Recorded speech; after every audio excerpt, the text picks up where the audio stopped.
Hello दोस्तों, स्वागत है आपका मेरे यूट्यूब चैनल बिस्टी वीडियो जाली पर। तो दोस्तों, हमारे जाली क्षेत्र में अब ये लकड़ी काटने वाली मशीन भी पहुंच चुकी है। पहले घास काटने वाली पहुंची थी, अब लकड़ी काटने वाली मशीन पहुंच चुकी है। और देखिए, आप बने रहें और आप लोगों से निवेदन है मेरे इस वीडियो को लाइक करें, शेयर करें और सब्सक्राइब करें मेरे चैनल बिस्टी वीडियो जाली को।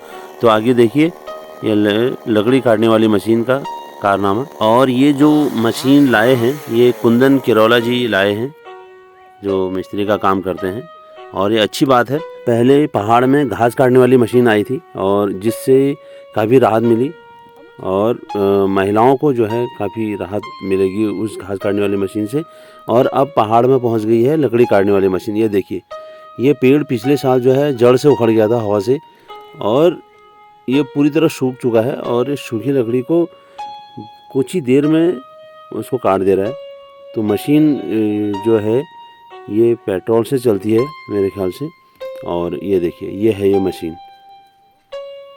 तो इसका वेट लगभग यही होगा 5-10 किलो, लेकिन ये बहुत काम की चीज़ है।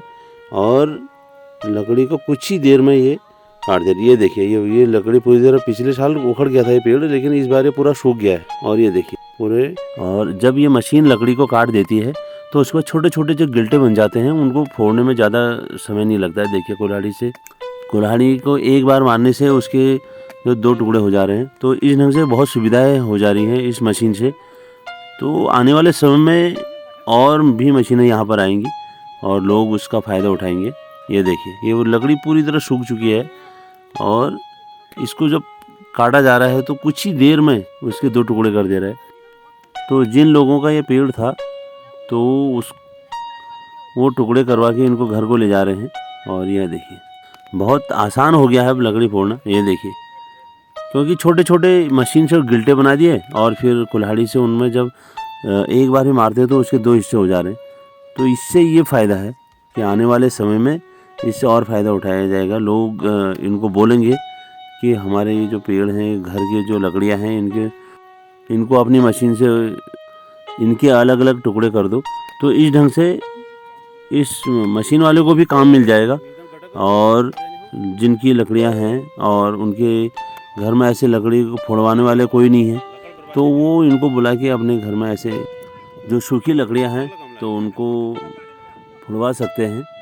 तो इस प्रकार से, और सबसे बड़ी बात यह है कि इस मशीन से लकड़ी की बर्बादी नहीं हो रही है। जैसे पहले कुल्हाड़ी वगैरह से काटा जाता था तो लकड़ी का काफ़ी बर्बादी हो जाती है काटने में, लेकिन इस मशीन से कोई ऐसा नुकसान नहीं हो रहा है। और जितने भी लोग यहाँ पर देख रहे हैं इस वीडियो को, ये देखिए, लकड़ियाँ सब अलग अलग काट दी गई हैं, उसी मशीन से कटी हैं ये। तो ये देखिए, छोटे छोटे गिल्टे बना दिए और चूल्हे में जलाने के लिए भी ये बहुत सुविधाजनक हो जाते हैं। बहुत बड़ी लकड़ी रखी कुछ नहीं होता है, बस सुविधा हो जानी चाहिए।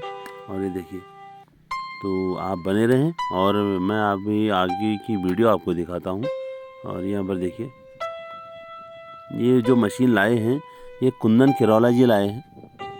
तो अब मैं आपको, ये देखिए, यहाँ पर मैंने इनको बोला था कि जरा सा मेरे सामने लकड़ी काट के दिखाओ, मैं देखना चाहता हूँ। तो ये दिखाने के लिए तैयार हो गए हैं। और यहाँ पर देखो, गिल्टे रख दिया है और इस मशीन को अभी स्टार्ट करेंगे।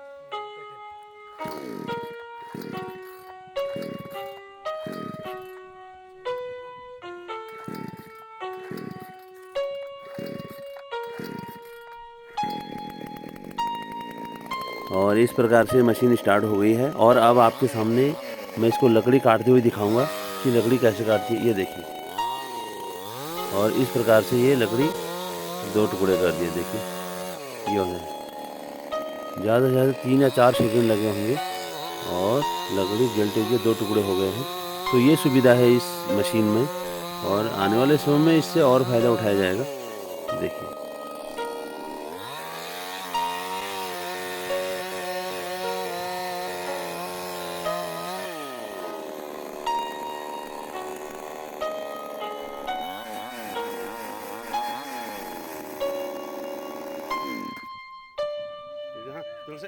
अब मैं तो सीधे, मेरा ध्यान तो सीधे रामलीला मंच पर गया है कि जब रामलीला के लिए ऐसे ही गिल्टे, सूखे हुए गिल्टे हम लाएंगे तो उसमें इस मशीन का इस्तेमाल किया जाएगा।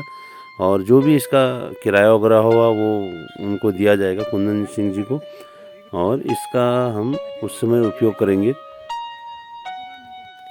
और ये देखिए, ये लकड़ी पूरी तरह से आधी तो सड़ चुकी है ये, लेकिन फिर भी इसको काट के ले जा रहे हैं। तो अच्छा लग रहा है कि हाँ, दुनिया में कुछ विकास कार्य हो रहे हैं। तो जाली जैसे छोटे क्षेत्र में भी जो है घास काटने वाली मशीन पहुंच चुकी है और लकड़ी काटने वाली मशीन पहुंच चुकी है। तो आने वाले समय में बहुत परिवर्तन आएगा। पलायन जिस प्रकार से हुआ है उसी प्रकार से विकास भी हुआ है, क्योंकि आधा पहाड़ तो पूरा जो है शहरों में जा चुका है और गांव भी अब नाम मात्र के रह गए हैं, क्योंकि मकान हैं, बाखलियाँ हैं, लंबी लंबी बाखलियाँ हैं, लेकिन उनमें रहने वाला कोई नहीं है। ज़्यादा से ज़्यादा 1 या 2 लोग उस बाखली में रहते हैं और मजबूरी भी है। अब जाते हैं तो कहाँ जाएं, मकान यही है। तो ये है, वो तो अब यह है कि पूरा पहाड़ जो है शहरों में जा चुका है। तो पहाड़ में बाकी जितने लोग बचे हैं अब वो कुछ करना नहीं चाहते, किसी का मन ही नहीं है, खेती बाड़ी सब सूख चुकी है। लेकिन फिर भी लोग पहाड़ में रहने वाले रह ही रहे हैं। अब खेती बाड़ी का तो ऐसे ही है, ना बरसात हो रही है, और अगर खेतों में कुछ होता भी है तो जो है जंगली जानवर जो हैं, बंदर हैं, सूअर हैं, तो ये काफ़ी नुकसान खेती को पहुंचा चुके हैं। तो पहाड़ की खेती को सबसे ज़्यादा नुकसान अगर पहुंचाया है तो वो सूअर ने पहुंचाया है, क्योंकि जो अच्छी अच्छी उपजाऊ ज़मीन है उसको भी उसने पूरा खोद खोद के गड्ढे बना दिए हैं। और गेहूँ चाहे कुछ भी उसमें बो तो सूअर की नज़र अगर उस खेत पर पड़ गई तो वो उसे पूरी तरह से बर्बाद कर देगा। वो रात में पूरा झुंड लेके आते हैं और पूरे खेत का जो है वो पूरे बड़े बड़े गड्ढे बना देते हैं, पूरे खेत को बर्बाद करके फिर निकल जाते हैं। तो इसलिए लोगों का मन भी नहीं है कि वो खेती बाड़ी करें। और इसी के साथ अगर बंदर उस खेत में आ गए तो उनके पूरे झुंड ने वो जो भी गेहूँ वगैरह बोओगे तो उसको एक एक दाना निकाल के खा जाएंगे। तो इस ढंग से बर्बादी हो रही है उत्तराखंड पहाड़ की खेती की। अब प्रशासन भी कब तक करेगा, 1-2 खेत होते तो उन पर देखते। तो ये सब हमको खुद